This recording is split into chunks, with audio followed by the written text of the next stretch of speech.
Buenas noches, nosotros somos el grupo Dionisio, integrado por Campos Luciana, Iturre Grecia y Quiroga Virginia.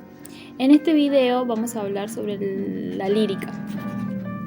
La lírica o poesía nació en el siglo VII a.C., época arcaica algo posterior a la épica. Nació como expresión de todo tipo de gente dentro de la sociedad que quería hablar de lo íntimo, de los sentimientos comunes al ser humano, del amor, de la amistad, de las penas, de la brevedad de la vida. En el contexto social y literario, la lírica surge en Grecia a mediados del siglo VII a.C., época de muchos conflictos sociales. La poesía lírica debe su nombre a que sus orígenes no eran un género literario destinado a ser leído, sino a ser recitado o cantado al son de la lira. ¿Cómo surge en lo social? Este género surgió en una época de muchas colonizaciones en todo el Mediterráneo, por lo que los movimientos de la población ampliaban el ámbito geográfico y vital de los griegos. También se estaban afianzando los regímenes aristocráticos. Destacaba también el acceso de una nueva clase social enriquecida por el comercio y la artesanía, aunque también creó el conflicto con los campesinos, desbocado en la tiranía. ¿Cómo surge en lo literario? La épica ya había perdido la vitalidad, lo que ha entrado en crisis y cambio empiezan a dar importancia a la individualidad de los sentimientos. Las características de la lírica son: en Grecia, el género lírico surgió ligado a la expresión de los sentimientos del poeta, pero debía cumplir unos requisitos formales. El empleo de determinados metros, el acompañamiento musical de la lira, de donde deriva el nombre lírica. Su temática es muy diversa, expresión de los sentimientos personales del autor, trata de temas cotidianos como el amor o el odio, busca transmitir emociones al lector. Las composiciones suelen ser breves, usa alusiones mitológicas. La importancia del género lírico en la actualidad ha tenido mucha debido a su singularidad. El género lírico se caracteriza por tener como componentes: hablante lírico, es el que transmite sus sentimientos y emociones, el que habla en el poema para expresar su mundo. Objeto lírico, es la persona, objeto o situación que provoca sentimientos en la voz poética. Motivo lírico, es el tema del cual trata la obra lírica, es decir, sentimientos predominantes de la voz poética. Actitud lírica, es la forma en la que se relaciona la voz lírica con los distintos referentes del poema, en la cual el hablante expresa sus emociones. Subgéneros de la lírica. Lírica coral, vinculada en su origen a los rituales en los que el grupo o el coro es el protagonista del canto o la danza. Es una poesía interpretada con un instrumento de cuerda y acompañado o no de la flauta. Podemos encontrar diferentes tipos de composiciones: peanes, himnos en honor de Apolo; ditirambos, composiciones cantadas y danzadas en honor de Dionisios; partenios, cantos procesionales llevados a cabo por doncellas; epinicios, odas en honor de los vencedores en las competiciones atléticas; trenos, cantos de lamento; y lírica monódica, que en esta lírica podemos encontrar lírica mélica, que está vinculada a la isla de Lesbos, aunque también se puede hablar de una poesía mélica jónica. El dialecto más utilizado es el eolio, utiliza el verso coriámbico y los esquemas estróficos cerrados. Suele ir acompañada de la lira, refleja el ambiente aristocrático de la sociedad de la época, y la mélica jónica es más intimista que la lésbica. Elegía, composición poética del género lírico en la que se lamenta la muerte de una persona u otra desgracia y que no tiene una métrica fija.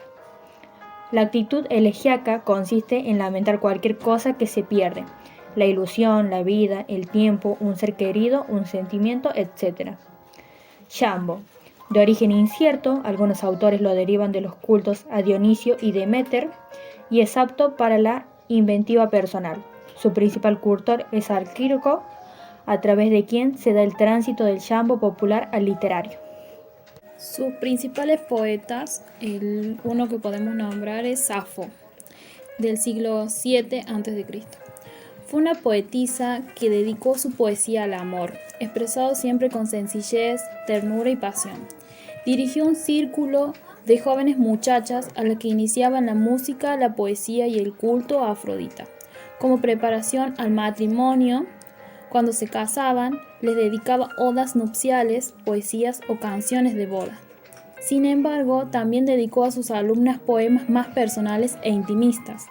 Esto provocó que muchos siglos después su obra fuera tratada despectivamente, sobre todo entre los cristianos, que consideraba pecaminosas las prácticas homosexuales.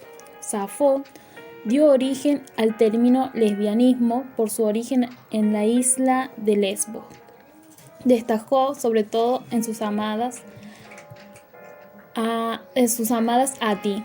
Cuando la familia de esta la retiró de la academia para casarla, Safo escribió el doloroso poema El adiós a Atis. En Lesbos, la isla, al igual que en otros lugares de la Grecia antigua, la mujer gozaba casi de los mismos derechos que los hombres. En esas ciudades, las culturas dórica y eólica, entre otras, se hallaban fuertemente arraigadas, y aunque en ellas el poder estaba en las manos de unas pocas familias aristocráticas, Safo, que tenía una manera distinta de entender la vida a la que las atenienses, fundó en la isla natal una academia para mujeres jóvenes, consagrada a la diosa Afrodita, a quien dedicó emotivos poemas en sus desmedidas pasiones, fruto quizás de una extraordinaria sensibilidad y como un contrapunto al éxtasis del amor. Encontramos en algunos de sus poemas un despecho casi salvaje a Afrodita, que era una de las divinidades de la mitología griega. Pasó a formar parte de la mitología romana con el nombre de Venus. Era la diosa de la belleza, del amor y de la vida universal. Tirteo, siglo VII a.C., poeta griego. Aun cuando probablemente era Mileto, vivió en Esparta y aparece como un espartano en su poesía. Denomina a Esparta su ciudad y a su monarca nuestro rey. La leyenda ática pretendió hacerle ateniense, así le consideró Platón. Mucho más tarde, el relato legendario referente al poeta fue embellecido con detalles novelescos.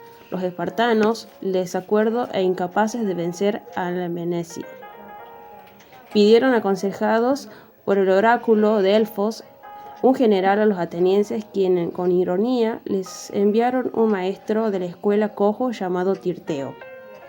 De forma inesperada, sin embargo, Tirteo logró restablecer la concordia en Esparta y sus huestes obtuvieron la victoria gracias a los cantos de la guerra. Tirteo hizo una poesía e instrumento de la educación patriótica de la juventud y quedó para siempre como un prototipo del poeta civil. Los ideales que proclamó con los propios de los dorios, esto es, una de las aristocracias fundadas en la posesión de las tierras y en el privilegio de las armas, y sostenía el culto de las virtudes de guerras de los antepasados. Arquíloco, 712 a.C. hasta 664 a.C. Era un poeta lírico y mercenario. Nació en Paros, Grecia. Fue responsable de la introducción del culto a Dionisio, en el lugar donde nació. Se crió en una familia de nobles, aunque su madre fue esclava. Su poesía es de gran sinceridad y destaca formalmente por el uso del metro yámbico para temas satíricos, razón por la cual se le considera uno de los principales renovadores de esta forma. Sus yambos fueron prohibidos en Esparta, ya que iban dirigidos a Neubole y a su padre, y le acusaron de haber inducido a ambos el suicidio. También escribió himnos y elegías, pero del total de su obra solo se han conservado algunos fragmentos. Píndaro es otro autor, del siglo VII y V a.C. Es el máximo representante de la poesía coral, que era la que se recitaba por un coro en las fiestas de la comunidad o en acontecimientos colectivos. Conservamos poemas en los que se le alaba a los vencedores en los juegos deportivos que se celebraban en diversas ciudades griegas, Nos faltan, sin embargo, las músicas y la danza que le acompañaba para hacernos una verdadera idea del espectáculo. Un ejemplo de la poesía podemos verla en la Olímpica I, un poema de Píndaro compuso para Hierón, tiranos Siracusa y Cilicia. Como conclusión, en esa época solo se componía el género literario, la lírica, en el que el autor transmite sentimientos, emociones o sensaciones respecto a una persona o objeto de inspiración. En general, fue de gran satisfacción y aprendizaje haber leído estas enriquecedoras obras, ya que leer tantos poemas nos deja ver que reflejan algún momento o circunstancia que estamos pasando. Por otro lado, llega a conocer cómo se transmitía la lírica a través de la música, al igual que lo hace actualmente. Podríamos incorporar estas lecturas por medio de trabajos con poesías, rimas o versos en los cuales el alumno pueda relacionarse como una estructura. Otro medio podría ser escuchar o elegir una canción al que el alumno le guste o relacionarla con las características de la lírica. Este fue el desarrollo sobre el tema de la lírica. Marchamos. Por nuestras tierras, por nuestras familias, por nuestra libertad. Marchamos. Daxos. Qué agradable sorpresa. La mañana está llena de sorpresas, Leónidas. No podremos contenerlo. No son más que unos 10. Esto sí que es una sorpresa. ¡Silencio! Ese es su jefe. Hemos oído que Esparta se dirige al combate y deseábamos unir nuestras fuerzas. Si buscáis sangre, sois bienvenidos. ¿Piensas enfrentarte a Jerjes con solo un puñado de soldados? Me equivoqué al pensar que el compromiso de Esparta se equipararía al nuestro. ¿Y no es así? Tú, el de ahí. ¿Cuál es tu oficio? Soy alfarero, señor. Y tú, Arcadio. ¿Cuál es tu oficio? Escultor, señor. Escultor, ya. ¿Y tú? Soy herrero, señor.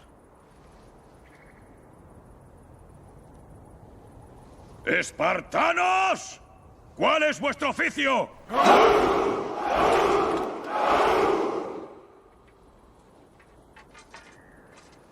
¿Lo ves, amigo? He traído más soldados que tú.